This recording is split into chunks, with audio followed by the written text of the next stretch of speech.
Today, state lawmakers gaveled in for the third special session, and fights over public funding for private schools, border security measures, and expanding COVID-19 mandate bans to the private sector are all on the agenda.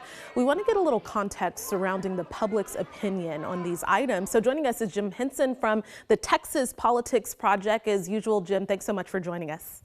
Great to be with you, Jennifer.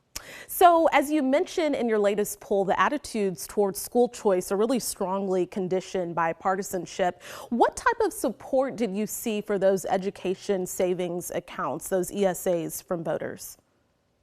Well, to some extent, Jennifer, it depends on how you ask it. If you ask voters just about the idea of education savings accounts, you see overall about 52% support, 27% oppose, and about 20% who probably don't know a lot about it say that they don't know. And when we talk about it being conditioned by partisanship, about 2/3 of Republicans support this, only about 14% say they're opposed.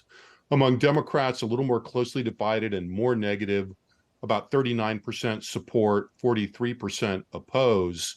But note that that's when you just ask about savings accounts and you don't mention how you're going to pay for them. If you mention anything about revenue, support goes down a bit across the board.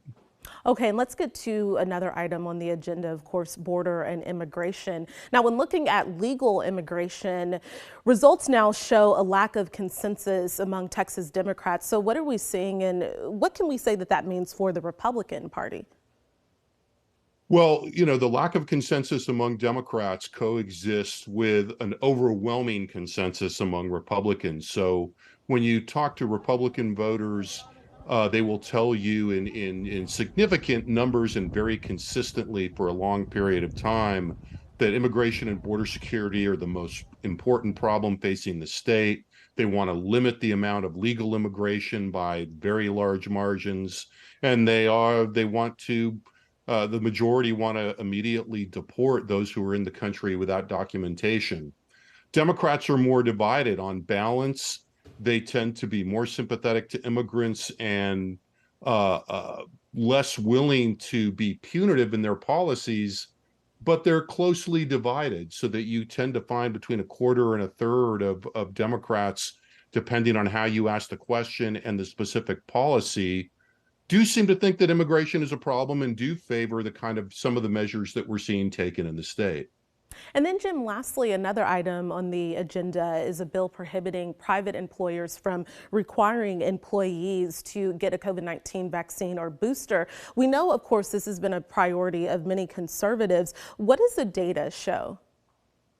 Well, the data shows that that's still the fact, that's still the case. In some ways, I think many of us were a little bit surprised that this matter of COVID mandates found it onto the governor's special session agenda. Republicans are very much against any kind of vaccine mandate. Democrats tend to support them.